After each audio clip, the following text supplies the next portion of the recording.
अमित, स्वागत आहे तुझं स्टार मीडिया मराठीमध्ये. थँक्यू. नुकतंच आम्ही तुझी एक स्टोरी पाहिली होती की तुझं म्हणजे तू श्रद्धा तुम्ही सगळेच रियुनियन तुमची झाली होती.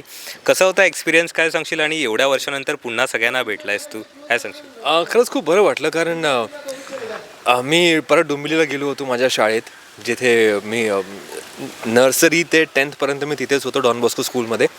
आणि तेव्हाचे सगळे सर, सगळे प्रोफेसर्स, टीचर्स ज्यांनी मला खूप धुतलं आहे, खूप मारलं आहे ज्यांनी मला, त्या सगळ्यांना परत भेटलो. आणि तेव्हा माझी बायको पण डॉन बॉस्कोचीच आहे, माझी बहीण पण डॉन बॉस्कोचीच आहे, माझा भाऊ पण डॉन बॉस्कोचाच आहे. सो आम्ही सगळे एकत्र होतो तिथे. पण एक खरंच खूप बरं वाटलं की ते सगळेच माझा शो बघत होते ठरलं तर मग, आणि ते सगळ्यांनीच मला ओळखलं. आणि एक शाळेसाठी एक प्राऊड फिलिंग होतं खूपच, की आमच्या इकडचा मुलगा जो इथे शिकला 10th, तो आज एक चांगल्या पोस्टवर आहे, एक चांगल्या जागेवर आहे, आणि लोक त्याला ओळखतात आणि मानतात.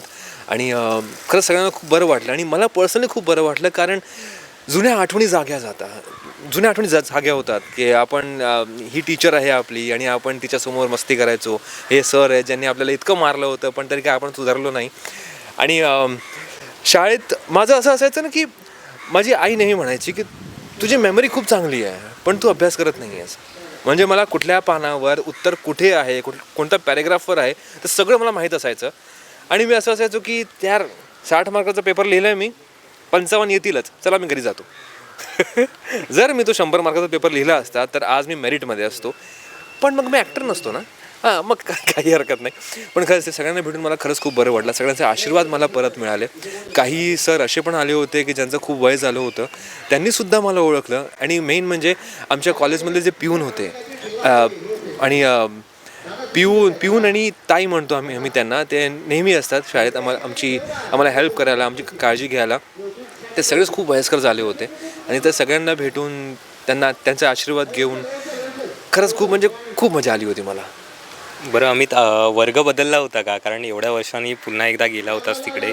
सो असं वाटलं का की खूप चेंजेस, आता एवढ्या वर्षांनी तर चेंजेस होणारच, पण त्या आठवणी परत या जागा झाल्या का? की तू त्या टायमाला असं असायचं का की कर्कटकने घेऊन कदाचित आपलं नाव कोरलं जायचं किंवा बेंचवरती, किंवा असं हो, काही ते घडलं? खूप केलं. कंपास घेऊन ते कोरायचं नाव बेंचवरती की ही जागा माझीच आहे. पण सुरुवात ते शेवटपर्यंत मी ए डिव्हिजनमध्येच होतो. आणि ए डिव्हिजन माझं कधीच हल्लं नाही. माझे सर पण मला म्हणायचे, टीचर आणि सर, की तू पहिल्या बेंचवर बसून मस्ती करायचास रे. मस्ती करणारे मुलगा शेवट बेंचला बसतात, पण तू पहिल्या बेंचला बसून आमच्या समोर मस्ती करायचास, आणि म्हणून तुला बाहेर काढायचो आम्ही. मला माहीत नाही काय होतं, पण मला पहिल्या बेंचवरतीच बसायचं होतं असं कधी कधी. पहिलंच यायचं आहे आपल्याला, सो काही झालं तरी पहिलंच राहू आपण. नक्कीच एवढ्या वर्षांनी भेटल्यावरती नक्कीच आनंद तर होणारच, पण असं असतं ना की कुठून तरी आनंदाचे अश्रूसुद्धा वाहू लागतात. सो असं काही घडलं?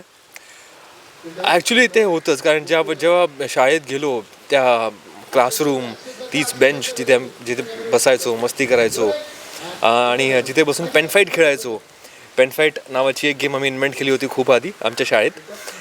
ते जुने टीचर्स ते जे बोलायचे की तू लहानपणी असं करायचा, तू तू तू असा होतास, म्हणजे त्यांच्या लक्षात होतं, माझ्या लक्षात नव्हतं. हे सगळं जाणून मन भरून येतं खरंच खूप बरेचदा. आणि खरंच पाणावले होते डोळे माझे. श्रद्धा 5 वर्ष ज्युनियर आहे मला. सो सगळे टीचर्स, प्रोफेसर्स तिलाही ओळखायचे, आणि ती स्पोर्ट्समध्ये खूप छान होती.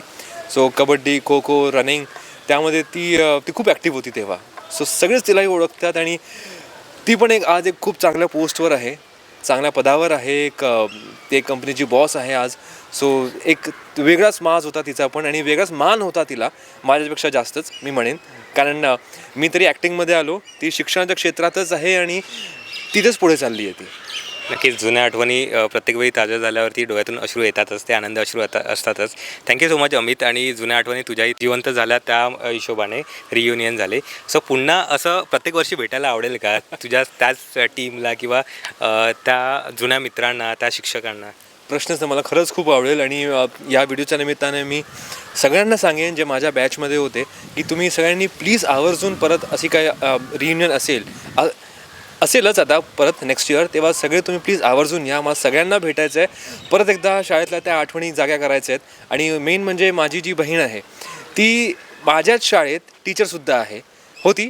ती आता नाही, कारण तर तिला मुलगा आहे लहान, सो काळजी घ्यायची आहे. पण एक खूपच चांगला अनुभव आहे तिचा पण, की तिथेच शिकली, तिथेच मोठी झाली आणि तिथेच परत शिकवती आहे.